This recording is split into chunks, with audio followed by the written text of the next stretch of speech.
아내분을 때리는 선장님 모습이 갑자기 얼굴이 반쯤 날아간 여자 귀신으로 변하는 게 보이더라고요.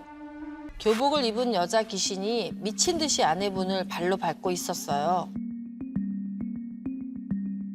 그때 신령 할아버지께서 가족 중에 억울하게 죽은 처녀기가 붙었어.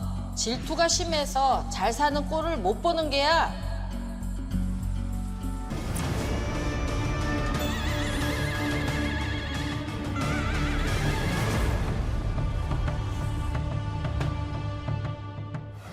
저는 오늘 평소에 친하게 지내던 선장님 부부의 이야기를 들려드릴까 합니다. 초하룻날 시장에 장을 보러 갔는데 선장님 아내분이 좋은 꽃게를 주겠다며 저를 부르더라고요. 그때 하경으로 선장님이 새 차를 뽑고 신혼부부 마냥 젊은 여자랑 백화점에서 가구를 보는 모습이 보이는 거예요. 가구? 그리고 젊은 여자랑 살림을 차린 모습이 보이는 거예요. 두 집 살림. 두 집 살려서 집을 차린 건데. 완전 진짜.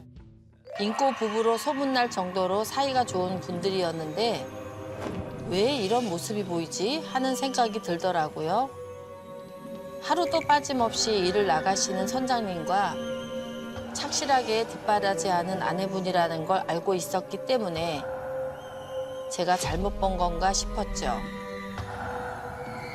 찝찝하기는 했지만 괜히 잘 사는 부부 들쑤시지 말자 싶어서 말을 아꼈죠. 그런데 다음 날 아내분이 신당에 찾아오신 거예요. 촉이 왔지, 이제. 요즘 남편이 통 밥을 잘 안 먹는데요. 밥때 맞춰서 따박따박 오던 양반이 입맛 없다고 나가는 날이 많아졌어요. 갑자기? 오지. 갑자기 변했어. 저희 남편 혹시 어디 아픈 건 아니죠, 선생님? 아내분이 걱정 어린 얼굴로 저를 보시는데 그때 하경으로 선장님이 젊은 여자랑 껴안고 있는 게 보였어요. 어떡해. 신령 할아버지께서 살림 차렸네, 간도 크게 근처에 차렸어 하시더라고요. 근처에다가 등잔 밑이 어둡다. 간도 크다, 진짜. 차마 사실대로 말을 못하겠고 그렇다고 모른 척 하자니 마음이 쓰여서 건강을 좀 챙기셔야 할 것 같다고, 그리고 배를 타는 분이다 보니 사고수가 보인다고 부적을 하나 써드리겠다고 얘기했어요. 거짓말을 해서라도 그 부적을 좀 지녀주고 싶어서 쓰기로 한 거죠. 내연녀와의 관계를 끊어내고 다시 부부의 연을 회복시켜줄 수 있는 부적을 써드렸어요. 임시 방편이지만 선장님의 바람을 좀 막아보고자 했죠. 선장님 몸에 꼭 지니고 다니셔야 해요. 집에 가자마자 바로 챙겨주세요. 그런데 다음 날 아침에 아내분한테 전화가 온 거예요. 직감적으로 아, 부적의 효력이 보기도 전에 사단이 났구나 생각이 들었어요. 여자분이 떨리는 목소리로 남편이 또 밥을 안 먹고 나가길래 걱정이 돼서 간식거리라도 챙겨주려고 따라 나갔다가 젊은 여자랑 바람 피우는 모습을 목격했다고 하더라고요.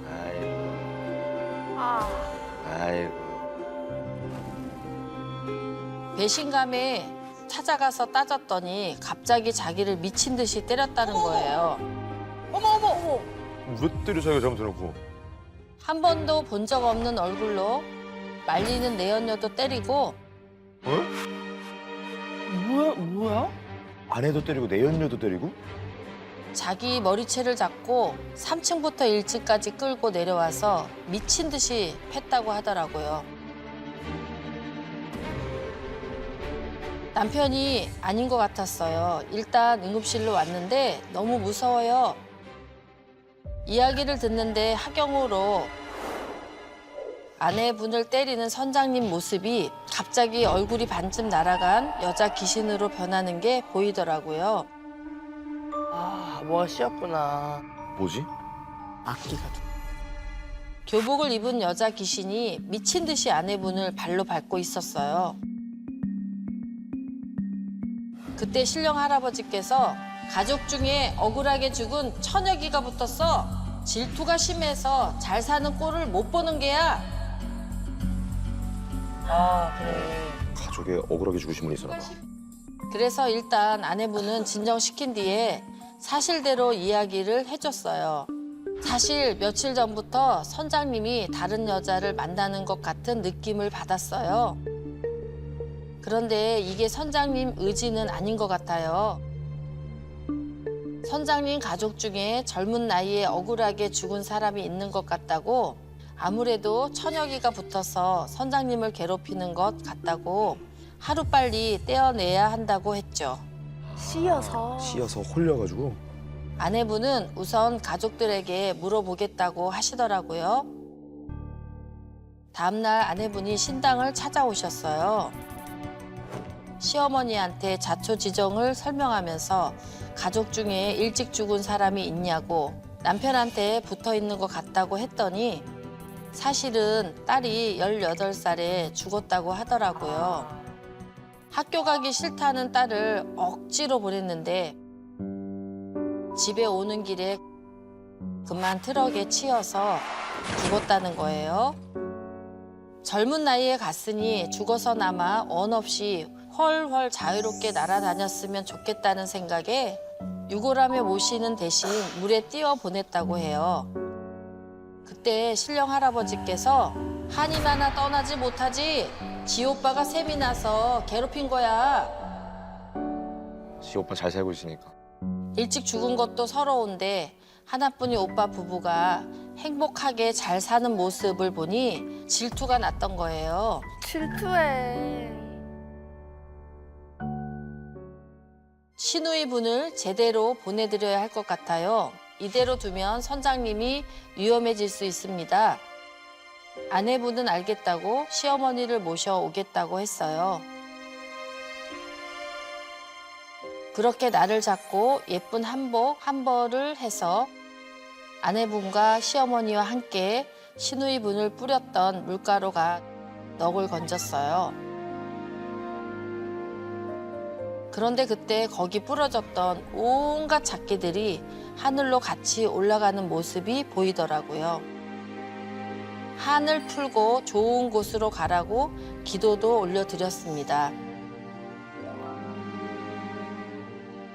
요즘도 초하루 날이면 빠짐없이 신당을 찾아오시는데요. 구술하고 난 뒤로 남편이 잘못했다고 무릎 꿇고 빌었다고 하더라고요.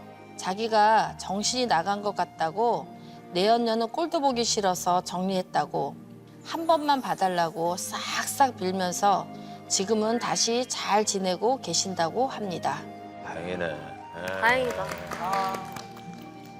이 신의 귀신은 왜 이승에 남아서 잡귀들이랑 함께 떠돌게 된 거예요? 선장님 부모님께서는 자식을 앞세웠다는 사실에 너무 슬퍼서 제대로 장례를 치르지 못하고 급하게 하장을 하셨대요. 하늘로 올라가려면 제대로 된 장례 의식을 치러야 하는데 그걸 못했으니 이승에 머물 수밖에 없었고 헤매고 돌아다니다가 어느 순간 신의 귀신은 자기도 모르게 잡귀가 되어버린 거였어요. 그런데 시누이분의 넋거지를 할 때 왜 다른 잡귀들도 같이 올라간 거예요? 우리가 제사를 지내줄 때도 제사밥을 못 먹는 사람들도 있거든요.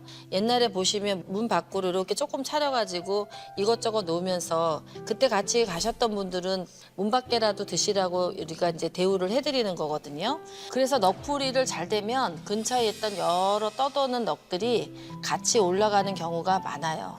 다들 못 가고 있다가 그때 한꺼번에 이제 길이 열려가지고 가는구나.